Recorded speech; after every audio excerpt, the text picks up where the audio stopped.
This video is going to go over parts of speech. Nouns. A noun is the name of a person, place, or thing. The lion in the cage growled at the zookeeper. And so the nouns in this sentence is lion, cage, zookeeper. Nouns sometimes function as adjectives, modifying other nouns. Because of their dual roles, nouns used in this manner may be called noun adjectives. The leather notebook. So leather modifies notebook. So it's a noun and an adjective at the same time. Was tucked in the student's backpack. And here students is a noun, but then it modifies backpack, so it's an adjective at the same time. Nouns are classified in a variety of ways. Proper nouns are capitalized, but common nouns are not. For clarity, writers choose between concrete and abstract nouns. The distinction between count nouns and non-count nouns can be especially helpful to multilingual writers. Most nouns have singular and plural forms. Collective nouns may be either singular or plural depending on how they are used. Possessive nouns require an apostrophe. A pronoun is a word used in place of a noun. Usually, the pronoun substitutes for a specific noun, known as its antecedent. When the battery wears down, we recharge it. So battery is the noun and is the antecedent, and then it is the pronoun that replaces the word battery. Although most pronouns function as substitutes for nouns, some can function as adjectives, modifying nouns. Such pronouns may be called pronoun adjectives. That bird was at the same window yesterday morning. And so here, that is the pronoun, demonstrative pronoun, and yet it is modifying the noun bird. So here, the pronoun that acts as both noun, pronoun, and adjective, all at the same time. Personal pronouns. Personal pronouns refer to specific person or things. They always function as substitutes for nouns. Singular, I, me, you, she, her, he, him, it. Plural, we, us, you, they, them. Possessive pronouns. Possessive pronouns indicate ownership. Singular, my, mine, your, yours, her, hers, his, its. Plural possessive pronouns. Our, ours, your, yours, their, theirs. Some of these possessive pronouns function as adjectives, modifying nouns. My, your, his, her, its, our, their. Intensive and reflexive pronouns. Intensive pronouns emphasize a noun or another pronoun. The senator herself met us at the door. Reflexive pronouns name a receiver of an action, identical with the doer of the action. Paula cut herself. Singular, myself, yourself, himself, herself, itself. Plural, ourselves, yourselves, themselves. Relative pronouns. Relative pronouns introduce subordinate clauses functioning as adjectives. The writer who won the award refused to accept it. The relative pronoun in this case, who, also points back to a noun or pronoun that the clause modifies. Writer, who, whom, whose, which, that. The pronoun whichever, whoever, whomever, what, and whatever are sometimes considered relative pronouns, but they introduce noun clauses and do not point back to a noun or pronoun. Interrogative pronouns. Interrogative pronouns introduce questions. Who is expected to win the election? Who, whom, whose, which, that. Demonstrative pronouns identify or point to nouns. Frequently, they function as adjectives. This chair is my favorite, but they may also function as substitutes for nouns. This is my favorite chair. This, that, these, those. Indefinite pronouns. Indefinite pronouns refer to non-specific persons or things. Most are always singular, everyone, each. Some are always plural, both, many. A few may be singular or plural. Most indefinite pronouns function as substitutes for nouns. Something is burning. But some can also function as adjectives. All campers must check in at the lodge. So indefinite pronouns, all, another, any, anybody, anyone, anything, both, each, either, everybody, everyone, everything, few, many, neither, nobody, none, no one, nothing, one. several, some, somebody, someone, something. Reciprocal pronouns. Reciprocal pronouns refer to individual parts of a plural antecedent. By turns, the penguins fed one another, each other, one another. Verbs. The verbs of a sentence usually express action, jump, think, or being, is, become. It is composed of a main verb, possibly preceded by one or more helping verbs. The horses exercise every day, so exercise is the main verb. The task force report was not completed on schedule, so was is the helping verb, completed is the main verb. No one has been defended with more passion than our pastor. And so has been is the helping verb, defended is the main verb.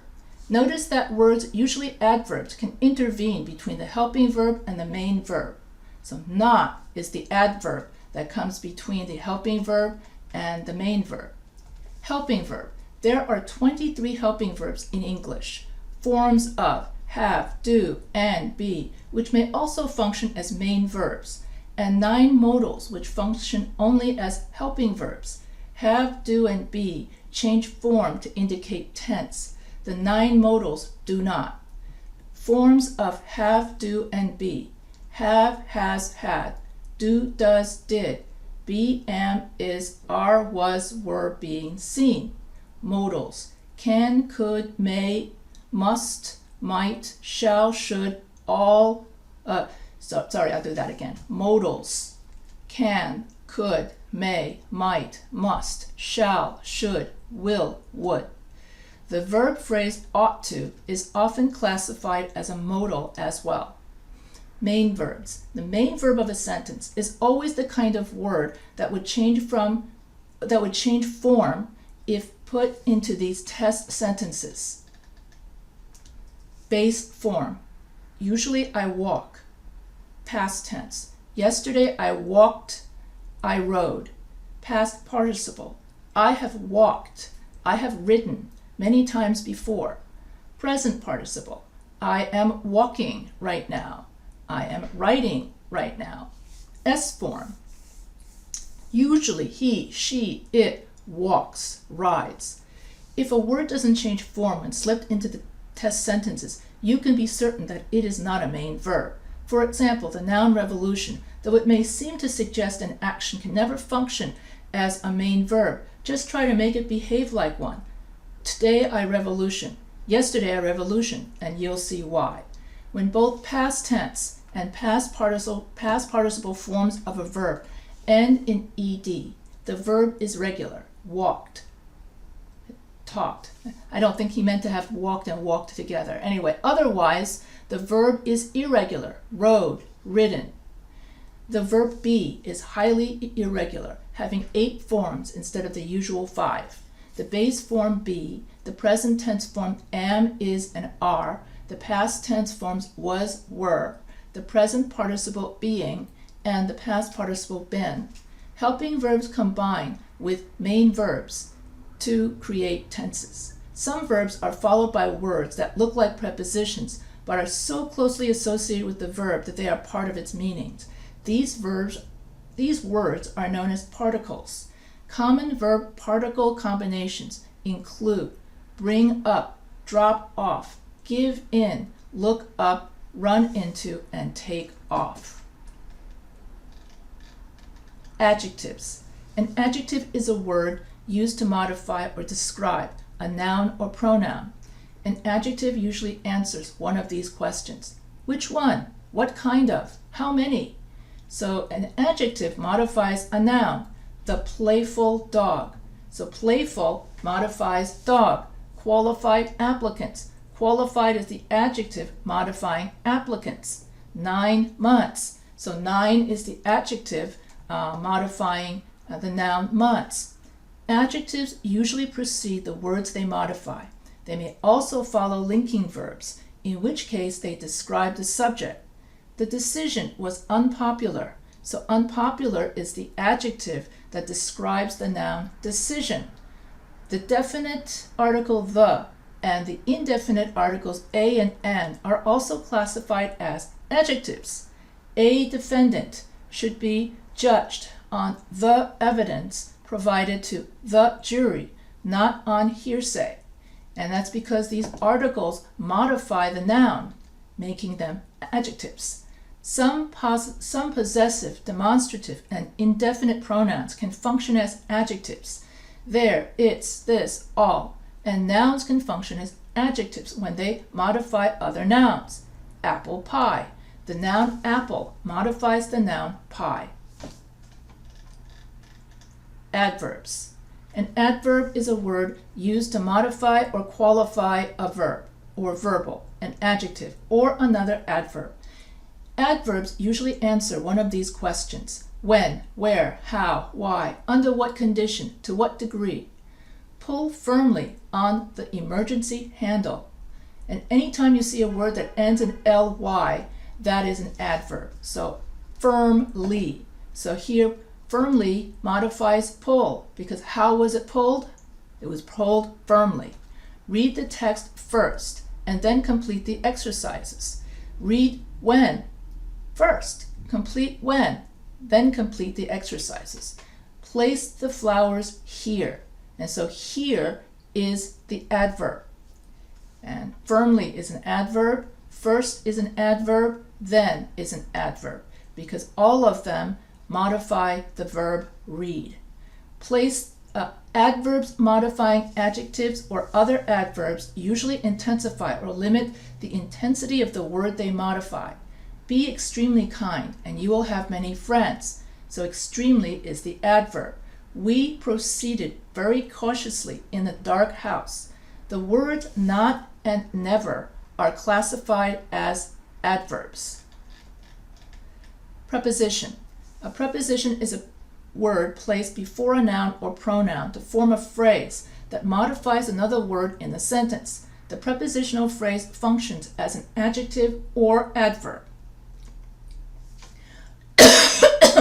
The winding road to the summit travels past craters from an extinct volcano. To the summit functions as an adjective modifying the noun road. Past craters functions as an adverb modifying the verb travels. From an extinct volcano functions as an adjective modifying the noun craters. English has a limited number of prepositions. The most common are these: about, above, across, after, against, along, among, around, as, at, before, behind, below, beside, besides, between. And so all of these words talk about time and place. And prepositions are used in idioms such as capable of and dig up. And so I will end here on prepositions, and I will continue part 2 of parts of speech with conjunctions. So if you have any questions, feel free to email me at any time.